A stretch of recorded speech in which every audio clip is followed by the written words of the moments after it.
안녕하세요. 저는 서울에 살고 있는 이혼녀입니다. 가끔 이곳에 들러 사연을 듣곤 했는데 제가 이렇게 사연을 보내게 될 줄은 꿈에도 몰랐네요. 사연을 듣다 보면 시댁 식구와 있었던 일들이 꽤나 자주 올라오더라고요.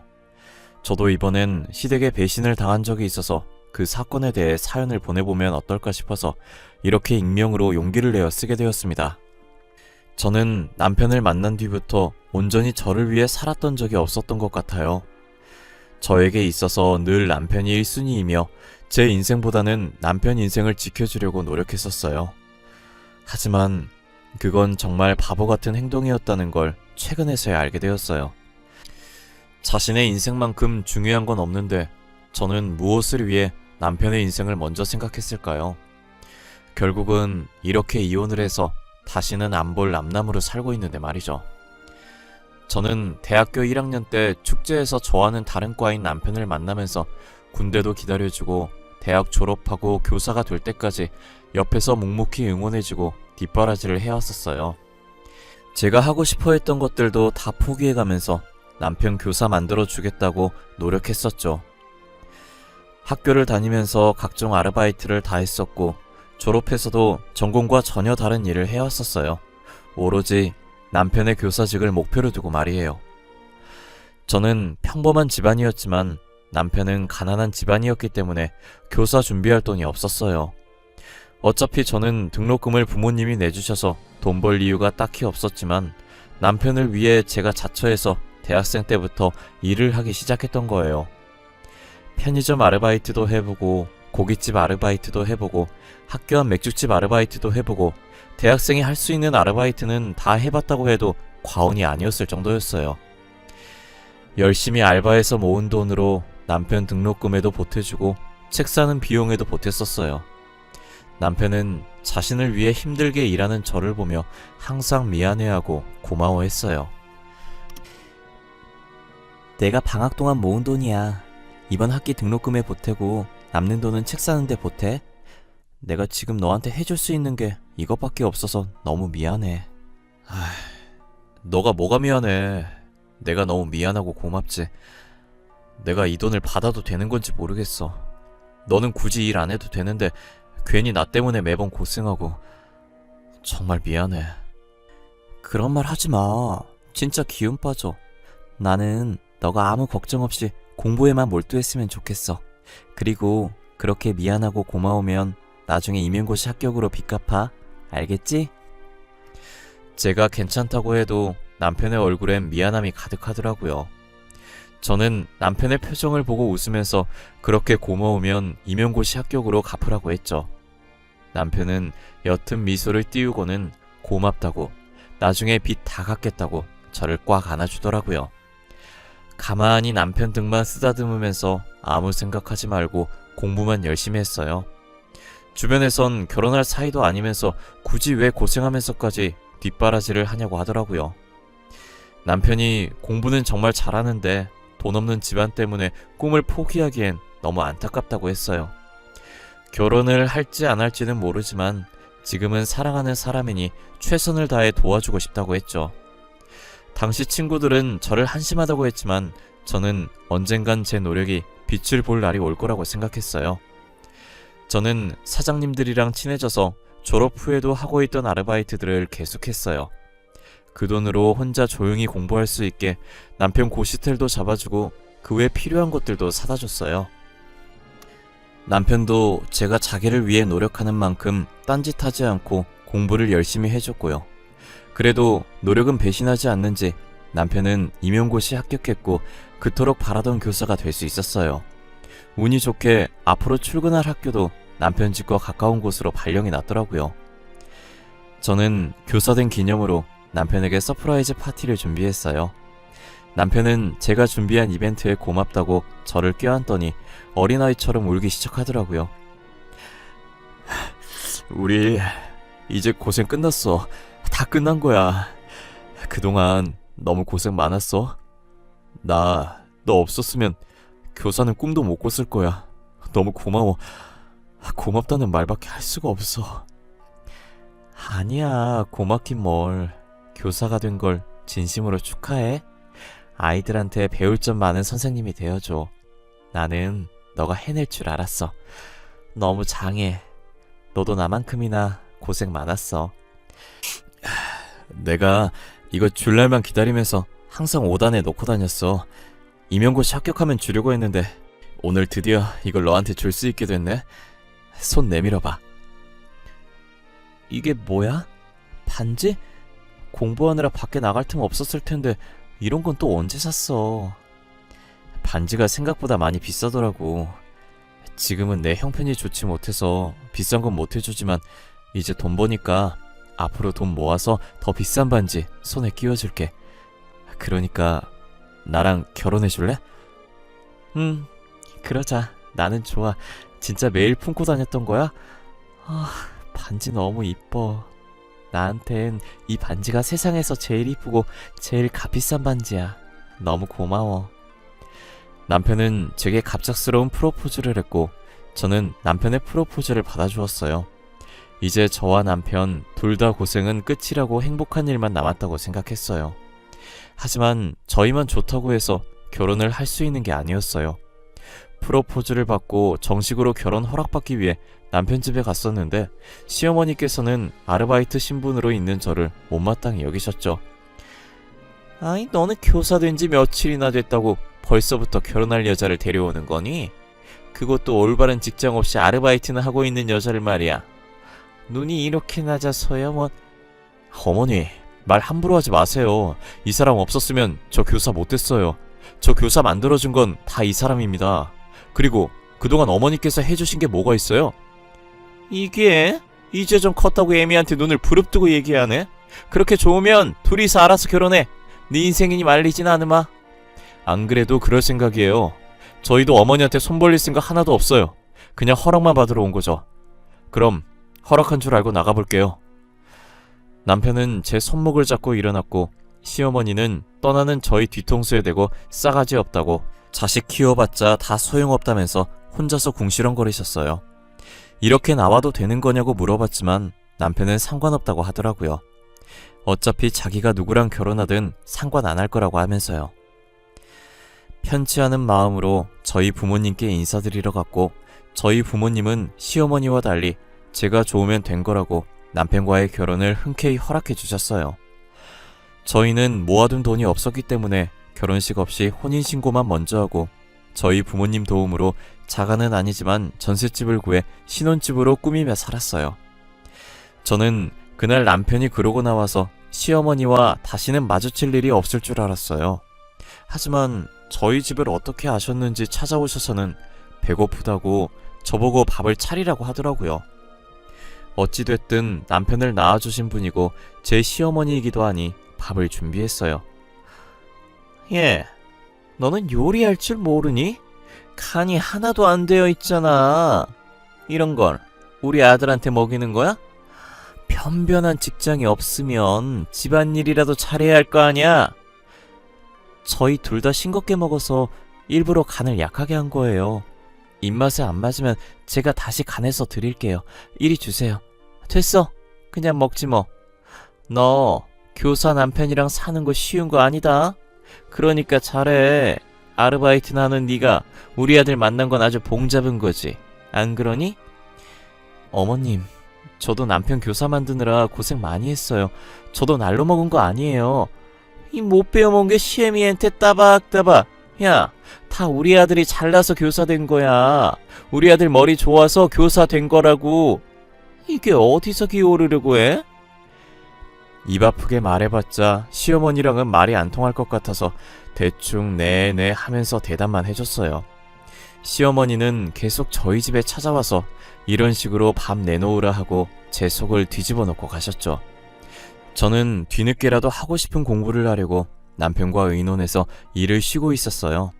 하지만 시어머니께서는 이미 그 나이면 늦었는데 해서 뭐하냐면서 아까운 시간만 버리는 거라고 차라리 그 시간에 일해서 돈이나 벌려며 딴지를 걸면서 공부를 못하게 하더라고요. 결국 저는 시어머니 잔소리 듣는 게 싫어서 다시 아르바이트를 시작했고 사무직으로 취업하기 위해 틈틈이 시간 날 때마다 자격증 공부를 했어요. 그렇게 반년 뒤 필요한 자격증들을 다 따서 겨우겨우 중소기업에 들어갈 수 있었어요. 중소기업에 경력이 없어서 남들보다는 월급은 많이 적었지만 아무래도 사무직이다 보니 하루 종일 앉아서 일하니까 음식점 아르바이트 할 때보다 몸이 훨씬 편했어요. 이래서 다들 회사에 들어가려고 난리구나 라는 생각을 했죠. 저는 빨리 진급해서 월급이 올랐으면 하는 바람에 선배한테 많이 배우려고 하고 남들이 하기 싫어하는 일도 맡아서 하고 회사를 정말 열심히 다녔어요. 그렇게 빠르게 회사에 적응을 해나갔고 남편도 학교에서 열심히 일하면서 저희는 여느 맞벌이 부부들처럼 안정적인 생활을 하기 시작했어요. 하지만 제가 다니는 회사가 정말 작은 회사다 보니 진급을 해도 월급이 적더라고요. 그래서 경력을 쌓아서 조금 큰 회사에 들어가야겠다는 목표를 새롭게 잡았어요. 저희는 집을 자가로 사기 전까지 아이도 만들지 않기로 합의했었어요. 하루라도 빨리 저희 명의로 된 집을 가지기 위해 휴지 한 칸도 아껴 썼어요. 하지만 어느 순간부터 남편이 집에 늦게 들어오기 시작하더라고요.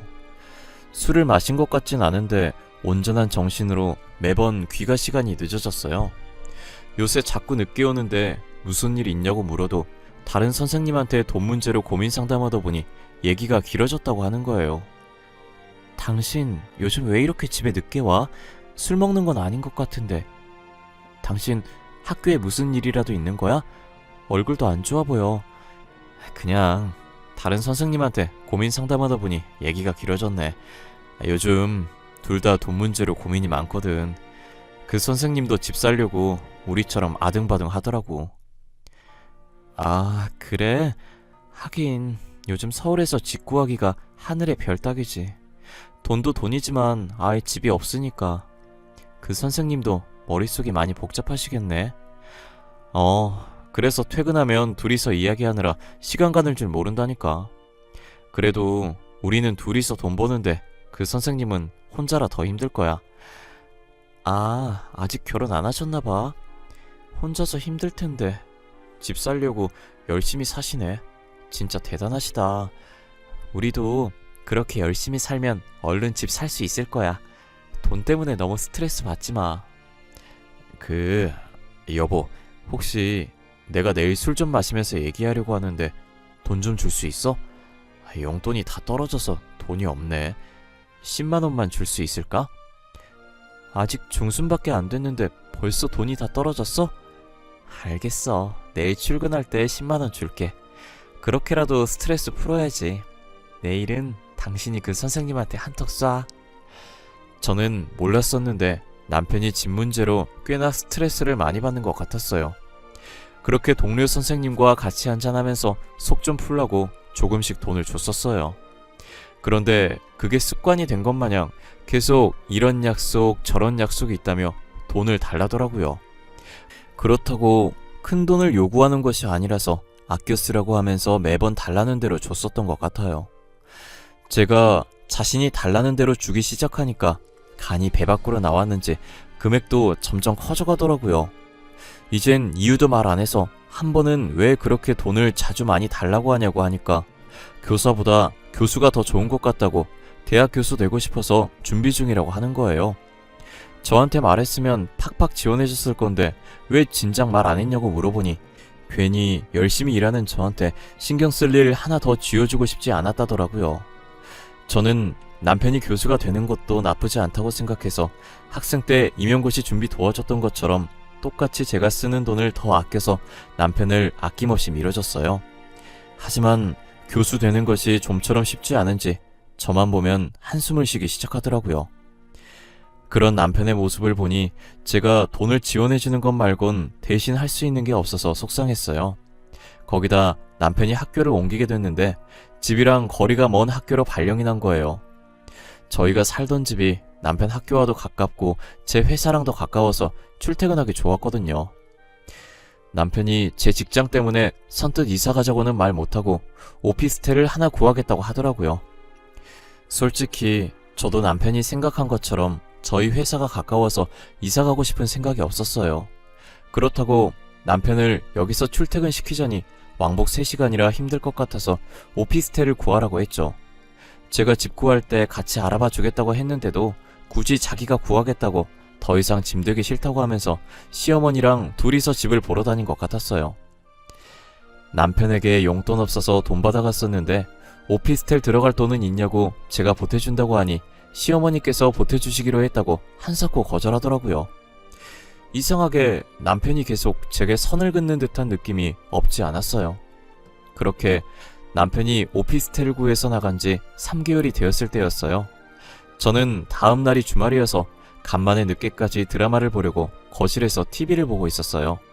한창 재밌게 보고 있었는데 갑자기 누군가 집 문을 부서질 듯 두드리는 거예요. 이 시간에 올 사람이 없으니 무서워서 인터폰으로 확인해보니까 남편이 비틀거리면서 서 있더라고요. 놀라서 문을 열어줬는데 남편이 술에 취해서 몸도 잘 못 가누고 그대로 제 쪽으로 쓰러졌어요. 술을 얼마나 마신 건지 남편한테 코를 찌를 듯한 술 냄새가 진동을 하더라고요. 왜 오피스텔에 안 가고 여기 왔냐고 하니 남편은 갈 곳 없다고 여기서 자겠다고 우기는 거예요. 제대로 서 있지도 못하는 상태에서 사기당했다면서 웅얼거리더라고요. 저는 사기라는 말에 계속 추궁했고 혹시나 하는 마음에 남편의 말을 녹음하기 시작했어요. 정신 차렸을 때 분명 저한테 얘기 안 할 것 같아서 나중에 물어보려고 녹음한 것이죠. 사기당했다고? 무슨 사기당했는데 갑자기 쳐들어와서 이게 뭔 난리야. 술은 또 얼마나 마신 건데. 여보, 정신 좀 차려봐. 내 말 들려? 아, 시끄러워. 아줌마, 여기 소주 한 병만 더 주세요.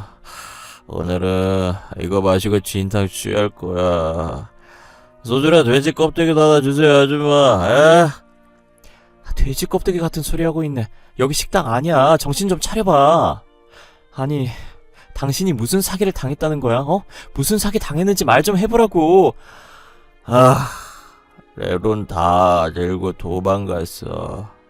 걔가 나랑 우리 엄마 돈 다 들고 튀었어. 부자라고 하더니 그것도 아니었어. 나는 엄마 말만 믿다가 망한 거지 뭐. 누가 당신 돈을 다 들고 도망갔다는 거야? 내가 알아듣게 좀 말해. 그래야 도와주든 말든 하지. 범인 잡아야 할 거 아니야. 아줌마, 이 얘기 저희 집사람한테는 비밀이에요. 알겠죠? 우리 둘만 알고 있어야 해요. 에? 저 다른 여자 만난 거 알면 진짜 집에서 쫓겨나요. 집사람은 나만 보며 살았는데 너무 미안해. 알고 보니 남편은 이때까지 저 몰래 시어머니께서 소개시켜준 여자를 만나고 있었어요. 시어머니도 여자 집안이 부자라는 걸 듣고 남편에게 소개시켜준 것이었어요. 남편은 처음에 안 만난다고 했었는데 계속 시어머니께서 몰아붙이는 바람에 만나기 시작했더라고요. 부자라는 말만 듣고 시어머니는 저와 이혼시키고 상간녀랑 결혼시키려고 했죠. 그런데 상간녀는 사실 부자도 아니고 백수에 가진 것 쥐뿔도 없는 여자였어요. 상간녀도 교사 남편 만나 안정적인 남편 월급 받아먹으면서 인생 펴볼 생각만 한 거죠. 상간녀는 부자인 척하면서 아버지가 엄해서 돈 달라는 소리를 못하겠다고 하면서 계속 남편한테 돈을 뜯었고 그동안 제가 줬던 돈들은 다 그 상간녀한테 갔어요. 그리고 저희 집과 먼 학교에 발령이 났다는 말도 거짓말이었어요. 상간녀랑 같이 살려고 시어머니랑 같이 있는 돈 없는 돈 다 끌어서 오피스텔을 구한 거더라고요. 그런데 상간녀가 같이 살다가 더 이상 남편한테 뜯을 돈이 없다는 걸 알아차리고 남편 몰래 오피스텔 전세금을 다 빼서 도망가 버린 거예요. 그렇게 상간녀한테 모든 돈을 다 뺏긴 남편은 빈털터리가 돼서 다시 저희 집에 돌아온 거죠. 저를 식당 아줌마라고 생각하고 있었던 일들을 다 말하는데 듣는 내내 어처구니가 없더라고요. 상간녀가 있었던 것도 어이가 없지만 그 상간녀한테 전 재산을 뺏겼다는 게 정말 기가 찼어요. 제가 학생 때부터 그동안 어떤 고생을 해가면서 남편을 교사로 만들어 왔는데 한순간에 제가 쌓은 성들이 무너지는 기분이었어요. 누군가 제 머리를 망치로 세게 치고 지나간 듯한 얼얼한 느낌이 들었죠. 남편은 제게 모든 것을 말한 뒤 정신을 잃고 쓰러졌는데 침대까지 들고 가기 싫어지더라고요. 그래서 그냥 바닥에 자든지 말든지 신경도 안 쓰고 저 혼자 방에 들어와 침대에 누웠어요. 저는 날 박는 대로 이혼할 거라고 하면서 이혼서를 던지고 쫓아내야지 하는 생각으로 가득 찼었지만 시간이 지날수록 그동안 제가 바친 세월들이 눈앞으로 지나가더라고요. 제가 남편을 어떻게 교사 만들었는데 이대로 끝내기엔 너무 아까운 거예요. 그래서 저는 아무것도 못 들은 척 참고 지내려고 했어요. 남편은 일어나서 해장국 끓이고 있는 저한테 왜 자기가 여기 있냐고 물어보더라고요. 당신 기억 안 나? 술이 떡이 돼서 와가지곤 나보고 아줌마라고 하질 않나. 오늘 취할 거니까 술이랑 돼지 껍데기 달라고 하질 않나. 가관이었어. 아, 그랬어? 어제 친한 선생님들이랑 같이 회식했었는데 너무 많이 마셨는지 기억이 안 나네. 당신한테 너무 민폐 부렸지. 아, 미안해. 근데 혹시 내가 다른 말은 안 했지? 다른 말? 무슨 말 말하는 거야? 나한테 말하면 안 될 말이라도 있나 봐. 당신 계속 안주 내놓으라고 하고 쓰러졌어. 무거워서 침대까지 못 끌고 가겠더라. 그래서 그냥 뒀어. 아, 잘했어. 무거운데 당신이 굳이 침대까지 들고 갈 필요 없지. 아, 맞지. 그리고 내가 당신한테 말 못할 게 뭐가 있겠어. 그냥 다른 행패 안 부렸나 이런 말이지. 술 달라고 하고 쓰러진 게 다야. 해장국 다 끓였으니까 먹고 당신 집에 가. 당신 학교 근처에서 먹은 거 아냐? 멀리서 여기까지 어떻게 왔대? 저는 끝까지 모르는 척 했지만 같이 마주보며 겸상하기 싫어서 밥만 차려주고 거실로 나왔어요. 남편은 며칠 못 먹은 사람 마냥 허겁지겁 밥을 먹기 시작하더라고요. 그렇게 빠른 속도로 밥을 먹고 전날 청소를 못하고 와서 빨리 집에 가봐야겠다면서 소파에 걸쳐진 정장 자켓을 헐레벌떡 챙기더니 신발도 제대로 못 신은 채 나갔어요. 아마 상간녀가 돈 다 빼서 오피스텔을 못 갈 거고 시어머니 집으로 갔을 거예요. 계속 오피스텔에서 사는 척 연기해야 해서 저희 집에 올 이유가 없으니 저는 어차피 이렇게 따로 사는 거 굳이 이혼할 필요가 없다는 생각이 들었어요. 얼굴 마주쳐서 스트레스 받을 일도 없어서 괜찮을 것 같았거든요. 시어머니는 아직도 제가 모르는 줄 아니까 전화로 당당하게 돈 달라고 하더라고요. 요즘 남편이 혼자 살면서 생활비가 빠듯한지 용돈을 조금 준다고 하면서요. 아가, 나다. 다름이 아니라 요즘 우리 아들이 혼자 살잖니. 근데 생활비가 빠듯한 모양이더라고. 그래서 나한테도 용돈을 조금 주는데 그 돈으로만 생활하려니 너무 힘들구나. 그래서요? 지금 저한테 용돈 달라고 전화하신 거예요? 어머님, 죄송한데 용돈 드릴 돈이 없어요. 저도 제 월급으로 생활하기 빠듯해서요. 아니, 내가 네 월급을 다 달라고 한 것도 아닌데 넌 왜 이렇게 예민하게 받아들이니? 시애미가 며느리한테 수그리고 부탁하는데 너는 그렇게 싸가지 없게 말해야겠어? 죄송해요. 제가 요즘 신경 쓸 일이 있어서 저도 모르게 그렇게 말했나 보네요. 그런데 저 진짜 어머님께 드릴 돈 없어요. 죄송해요. 돈 얘기하실 거면 연락하지 말아주세요. 뻔뻔하게 돈 달라고 하는 시어머니 태도에 화가 울컥울컥 나오려고 했는데 이악 물고 끝까지 참았어요. 제가 다 알고 있으면서 이혼 안 하는 걸 알면 어차피 이혼 안 할 거니까 더 당당하게 나올 것 같더라고요. 차라리 지금처럼 제 눈치라도 봤으면 하는 마음에 화나는 마음을 꾹꾹 누르며 참았어요. 시어머니도 차마 저랑 이혼시키려고 남편한테 상간녀 붙였다가 상간녀가 돈 들고 도망가서 당장 생활할 돈이 없다고 제게 말을 못하니 다시 연락이 안 오더라고요. 그런데 며칠 뒤 자고 있었는데 또 밤늦게 누군가 저희 집 문을 두드리더라고요. 인터폰으로 확인했더니 예상했던 대로 남편이 있었고 이번엔 시어머니도 같이 온 거예요.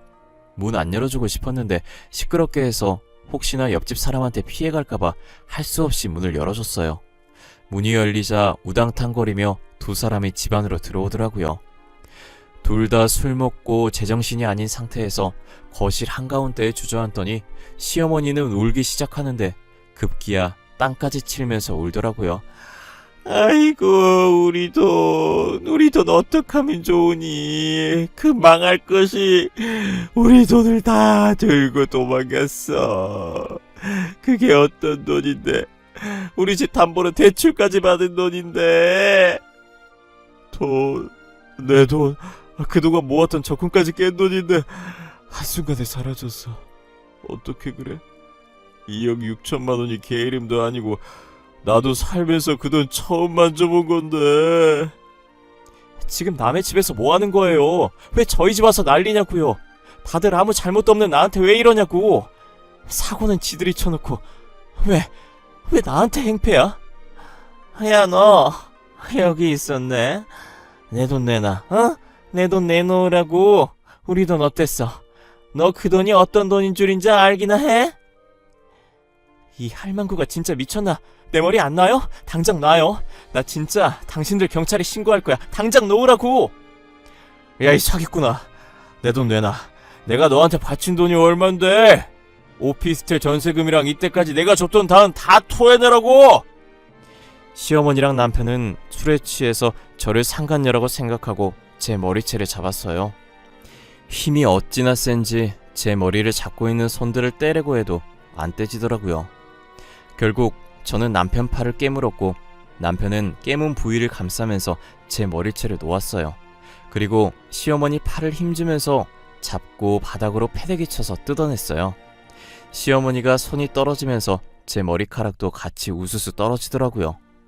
저는 떨어져 있는 머리카락을 보자마자 눈물이 핑 돌기 시작했고 너무 화가 나서 양손으로 시어머니와 남편 머리채를 잡아서 바깥까지 질질 끌었어요.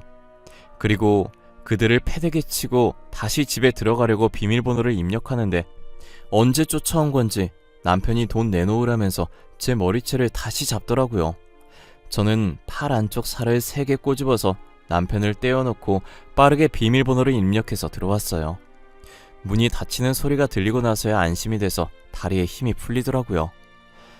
어찌나 목소리가 큰지 남편 소리, 지르는 소리, 시어머니 우는 소리가 문 사이로 다 들렸어요. 한참을 시끄럽게 하더니 옆집에 사는 몸집 큰 남자가 나와서 시끄럽다고 소리 지르니 시어머니의 울음소리가 뚝 그치더니 그 뒤로는 고요하게 아무 소리도 안 나더라고요. 저는 남편한테 바친 세월보다 앞으로 살아갈 세월이 더 소중하다는 생각에 이혼을 결심했어요. 계속 과거에 잡혀있다간 저 2사람에 의해 미래에 제가 죽을 것 같은 기분이 들었어요. 다음날 일어나자마자 아프다는 핑계를 대고 회사에 월차를 냈고 저번에 남편이 술 취해서 불륜을 인정했던 녹음본을 들고 변호사를 찾아갔어요. 남편에게는 이혼 소송을 했지만 여자가 누군지를 찾지 못해서 상간녀 소송은 걸지 못한 게 아쉬웠어요. 상간녀 소송까지 걸었다면 정말 깔끔하게 마무리됐을 텐데 아직까지 찝찝한 기분이에요. 며칠 뒤에 시댁 앞으로 제가 보낸 이혼 소장이 도착했는지 둘이서 저희 집에 찾아와서는 문을 두드리면서 이야기 좀 하자고 잘못했다고 빌더라고요. 저는 집안에 사람 없는 척 하면서 숨죽이면서 가만히 지켜봤어요. 10분 정도 그러고 있다가 집안에 아무 소리가 안 들리니 포기하고 돌아서더라고요.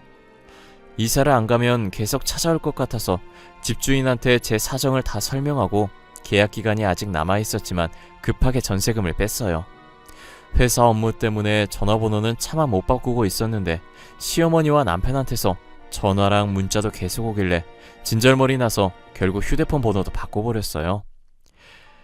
그렇게 저는 남편과 이혼을 했고 모든 연락을 다 끊은 상태예요. 상간녀 소송을 못했다는 게 살짝 아쉽긴 하지만 그래도 이혼하고 나니 속이 후련하더라고요. 남보다 제 인생이 더 중요한 것인데 저는 그동안 무엇을 위해서 그렇게 아둥바둥 살았는지 모르겠어요. 지나고 보니 그 세월들이 너무 아깝고 전 남편을 사랑했던 마음이 가여웠어요. 그래도 지금은 전 남편과 있었던 날보다 더 사람답게 살고 있어요. 제가 하고 싶은 것들도 하나씩 해보고 먹고 싶은 것들도 먹으면서 말이죠. 결혼을 일찍 했던 터라 이혼을 했어도 아직 20대 후반의 젊은 나이네요. 저도 이제 과거는 다 잊고 새 출발해보려고 합니다. 여러분들은 돈에 눈멀어서 소중한 사람을 잃지 마시길 바랄게요. 세상엔 돈이 다가 아니고 돈보다 소중한 존재도 많다는 걸 알아주셨으면 합니다. 지금까지 제 사연 들어주셔서 감사하고 늘 건강하세요.